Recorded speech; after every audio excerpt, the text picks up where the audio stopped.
Hello guys, Radhe Radhe. आज की इस वीडियो पे हम लोग पढ़ने वाले स्प्रिंग वुड और ऑटम वुड किसको कहते हैं। हम लोगों ने पिछले लेक्चर में पढ़ा था हार्डवुड किसे कहते हैं मैम, और साथ ही साथ सैपवुड किसे कहते हैं। ठीक है, अब यहाँ पे आता है स्प्रिंग वुड और ऑटम वुड।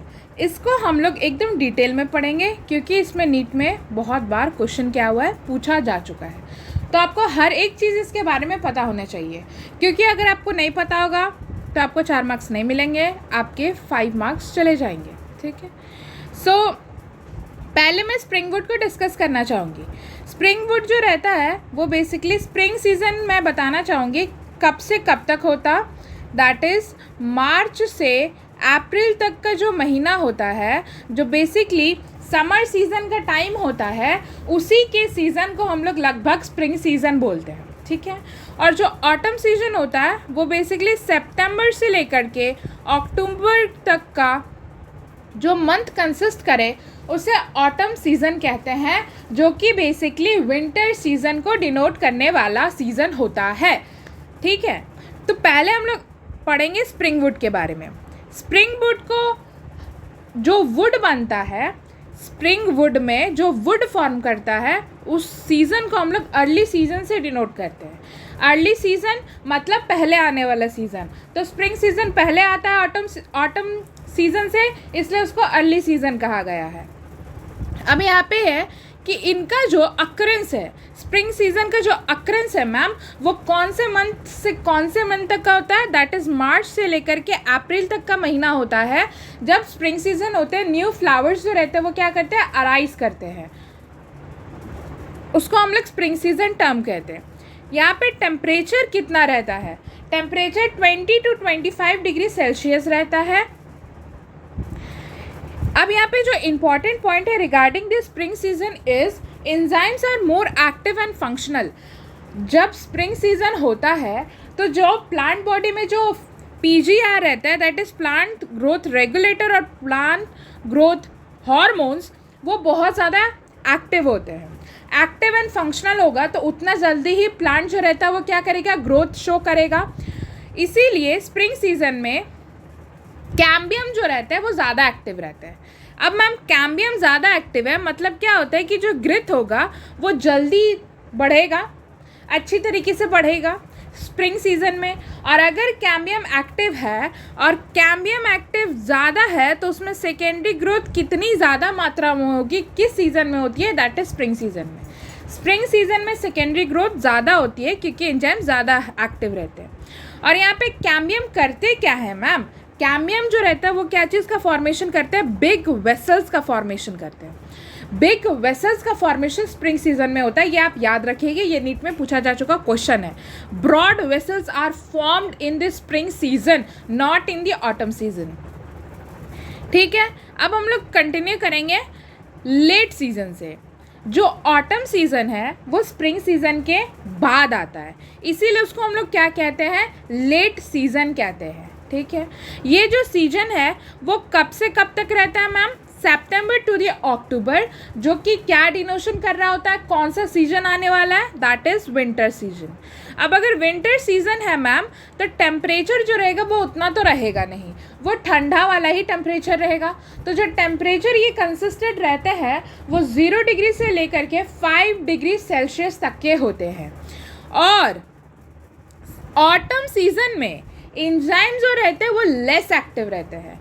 अगर लेस एक्टिव है तो कैम्बियम ज़्यादा एक्टिव होगा क्या, अगर लेस एक्टिव एंजाइम्स ही है तो प्लांट ज़्यादा ग्रोथ शो करेगा क्या, the answer is no.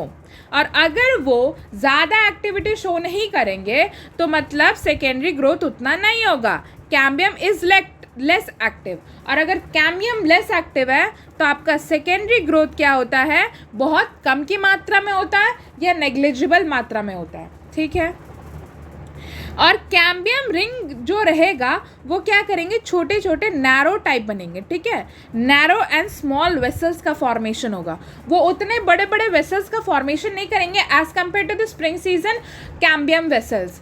It is small and narrow which is very important. Broad और नैरो में आपको डिफरेंस पता रखना चाहिए कि कौन से सीजन में कैसा वेसल्स बनता है, क्योंकि ये नीट में पूछा जा चुका है। अब यहाँ पे मैं बताऊंगी ईयर वाइज किस तरीके से हम लोग एनुअल रिंग का काउंटेशन करते हैं for guessing the age of a tree. तो यहाँ पे क्या होता है कि first year during the secondary growth, मानते हैं कि हमारा ये पहला सेकेंडरी ग्रोथ का फर्स्ट ईयर है। तो यहाँ पे early season and late season में हम लोग डिफरेंस क्या देखेंगे। मैम मैंने बताया था कि ब्रॉड वेसल्स का फॉर्मेशन अर्ली सीजन में होता है, इसलिए यहाँ पे ब्रॉड वेसल्स का फॉर्मेशन हो गया।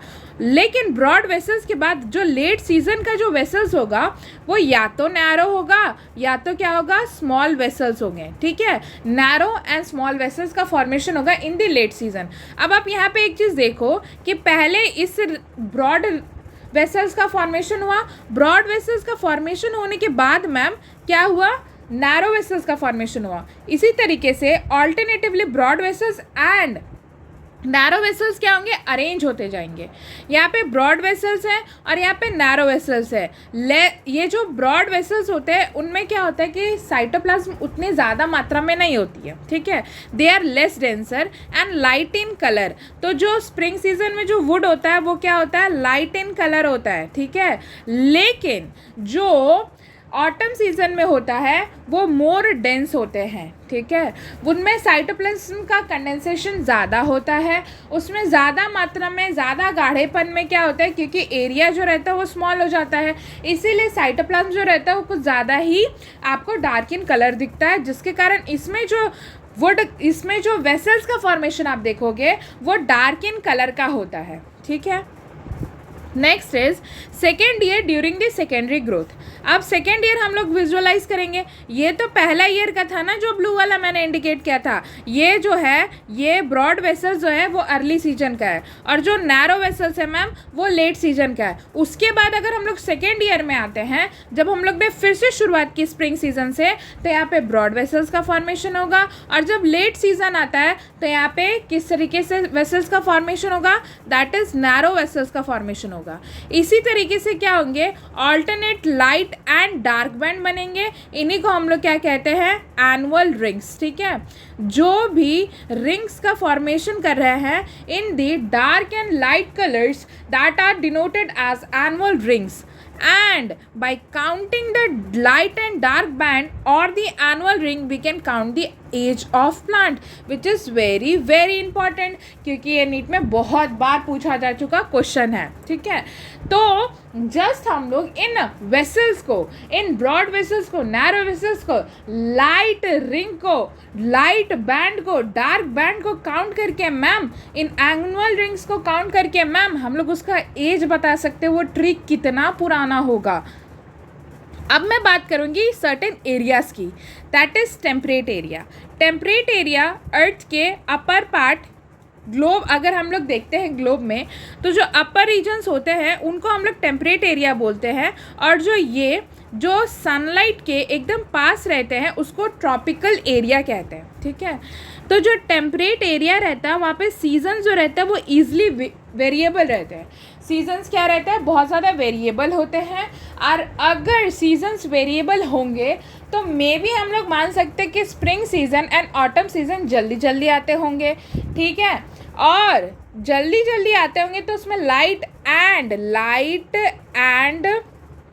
डार्क बैंड का फॉर्मेशन कैसे होगा मैम, जल्दी जल्दी होगा। और अगर एनुअल रिंग्स ज़्यादा मात्रा में अगर आपको विजिबल होने लगेंगे तो उसमें तो हमको ज़्यादा बेटरमेंट होगा ना एज ऑफ अ ट्री जानने के लिए कि कितना साल पुराना है, क्योंकि उसमें ज़्यादा एनुअल रिंग्स बने होंगे as compare to the fewer ones.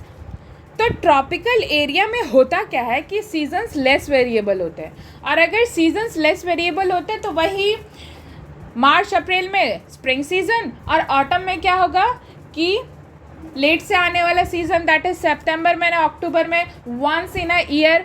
तो इस तरीके से आपका variability of the annual rings, आप एनुअल रिंग्स को जल्दी नहीं देख पाओगे, क्लियरली एंड प्रॉपरली नहीं काउंट कर पाओगे। ठीक है, as compare to the temperate area. तो अगर नीट में क्वेश्चन आता है कि which region is a more capable of showing the annual rings properly and clearly, that is temperate area. और अगर स्टेटमेंट दूसरा हो या फिर assertion और रीज़न में पूछा जाए और रीज़न में बोला जाए कि क्यों, क्योंकि उसमें क्या होते हैं, सीजन्स जल्दी वैरी करते हैं, एंड द सीजन्स जितने जल्दी वैरी करेंगे मैम उतने जल्दी क्या होगा, एनुअल रिंग्स का फॉर्मेशन होगा. इसीलिए टेम्परेट एरिया जो रहता है वो क्या रहता है, better source of counting the annual ring and age of a tree. Next is early wood को ही हम लोग स्प्रिंग वुड भी कहते हैं.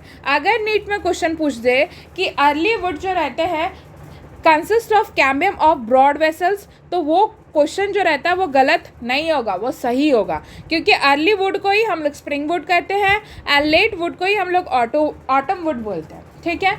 So this is all for spring would and autumn would. Study hard. Thank you.